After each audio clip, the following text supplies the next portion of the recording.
Hello friends, welcome back to my YouTube channel. It's me Sanjana. അപ്പോൾ ഞാനിന്ന് വന്നിരിക്കുന്നത് എളുപ്പത്തിൽ തയ്യാറാക്കാൻ പറ്റുന്ന ഒരു മുട്ടക്കറിയുടെ റെസിപ്പിയാണ്. ഇത് നമുക്ക് വീട്ടിലുള്ള സാധനങ്ങൾ വെച്ചിട്ടുണ്ടെങ്കിൽ നമുക്ക് വേഗം തയ്യാറാക്കാൻ പറ്റുന്നതാണ്. അപ്പോൾ എങ്ങനെ തയ്യാറാക്കുന്നതെന്ന് നോക്കാം. അപ്പോൾ നിങ്ങൾ ആദ്യം തന്നെ എൻ്റെ വീഡിയോ ആദ്യമായിട്ടാണ് കാണുന്നതെങ്കിൽ എൻ്റെ ചാനലൊന്ന് സബ്സ്ക്രൈബ് ചെയ്യാൻ മറക്കല്ലേ.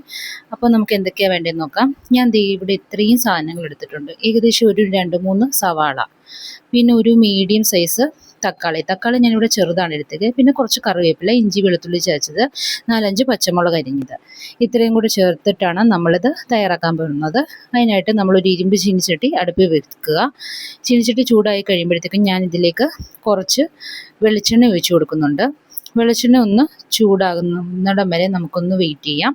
അതിനുശേഷം ഇഞ്ചി വെളുത്തുള്ളി ചതച്ചത് ഇട്ട് നമുക്കൊന്ന് ഇളക്കി കൊടുക്കാം. അതിനുശേഷം ഞാൻ 2-3 പച്ചമുളക് അരിഞ്ഞതാണ് ഇട്ട് കൊടുക്കുന്നത്. ഇതും കൂടി നമുക്ക് ചേർത്തതിന് ശേഷം നമുക്ക് അരിഞ്ഞു വെച്ചിരിക്കുന്ന സവാള കുറേശ്ശെ ചേർത്ത് കൊടുക്കാം.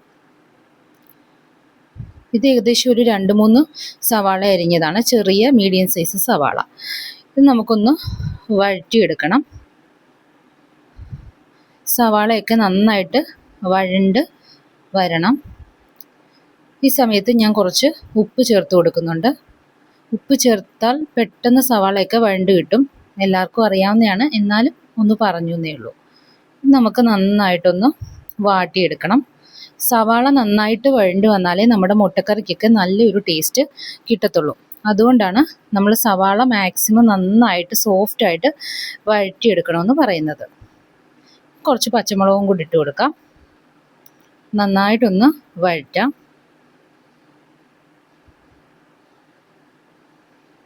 ഞാൻ ഇതിൻ്റെ ഇടയ്ക്ക് ഒരു 2-3 ഗ്രാമ്പു ഇട്ട് കൊടുക്കുന്നുണ്ട്. അത് ഓപ്ഷനിലാണ്, അത് ഇട്ട് കൊടുക്കണമെന്നില്ല.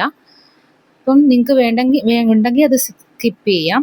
അപ്പം ഞാനൊരു കുറച്ച് തക്കാളിയും കൂടി ഇട്ട് ഇതുപോലൊന്ന് വഴറ്റി വരണം. കണ്ടോ, നമ്മുടെ സവാളയൊക്കെ വെന്തുടഞ്ഞ് പേസ്റ്റ് പരുവത്തിൽ ആകും. തക്കാളിയുടെ പച്ചമണമൊക്കെ മാറുന്നിടം വരെ നമുക്ക് വെയിറ്റ് ചെയ്യാം. ഞാനിതിലേക്ക് കുറച്ച് മല്ലിപ്പൊടിയാണ് ചേർത്ത് കൊടുക്കുന്നത്. മല്ലിപ്പൊടി ഞാനിവിടെ ഒരു 2-3 ടീസ്പൂണോളം മല്ലിപ്പൊടി ചേർത്തിട്ടുണ്ട്. ഇനി ഞാനിതിലേക്ക് എരിവിന് ആവശ്യമായിട്ടുള്ള മുളക് പൊടിയാണ്. മുളക് പൊടി ഞാനൊരു 1 ടീസ്പൂണോളം എരിവുള്ള മുളക് പൊടിയാണ് ഇട്ട് കൊടുക്കുന്നത്. പിന്നെ കുറച്ച് കുരുമുളകും ഗരം മസാല പൊടിച്ചതും, അത് രണ്ടും 1 ടീസ്പൂൺ വീതം ചേർത്ത് കൊടുത്തിട്ട് ഇതുപോലെ നമുക്കൊന്ന് അതിൻ്റെ പച്ചമണം മാറുന്നിടം വരെ ഒന്ന് വഴറ്റിയെടുക്കാം. അപ്പോൾ ഇതൊക്കെ നന്നായിട്ട് വഴണ്ട് വന്നിട്ടുണ്ട്. ഇതിലേക്ക് നമ്മൾ പുഴുങ്ങി വെച്ചിരിക്കുന്ന മുട്ട ചേർത്ത് മിക്സ് ചെയ്ത് എടുക്കാം.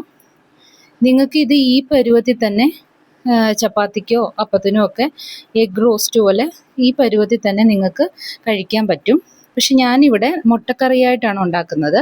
ഈ ഒരു പരുവത്തിലെടുത്താൽ തന്നെ നല്ല ടേസ്റ്റാണ് കേട്ടോ. മുട്ട സൂപ്പർ ടേസ്റ്റാണ്. നമുക്ക് കുറച്ച് ഉപ്പും കൂടി ഇട്ട് ഞാനിതൊരു കറി രൂപത്തിലാണ് എടുക്കാൻ പോകുന്നത്. കുറച്ച് വെള്ളവും കൂടി ഒഴിച്ച് ഞാനിതൊന്ന് ലൂസാക്കി എടുത്തിട്ടുണ്ട്. ഇതൊന്ന് തിളയ്ക്കുന്നിടം വരെ നമുക്ക് വെയിറ്റ് ചെയ്യാം.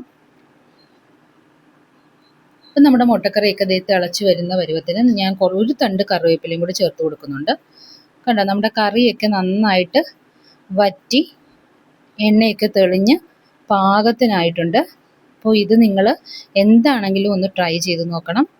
എല്ലാവർക്കും അറിയാവുന്നതാണ്, എളുപ്പത്തിൽ തന്നെ തയ്യാറാക്കാൻ പറ്റുന്ന ഒരു മുട്ടക്കറിയാണിത്. അപ്പോൾ മറക്കണ്ട, എൻ്റെ വീഡിയോ ആദ്യമായിട്ടാണ് കാണുന്നതെങ്കിൽ ചാനൽ ഒന്ന് സബ്സ്ക്രൈബ് ചെയ്യാൻ മറക്കല്ലേ.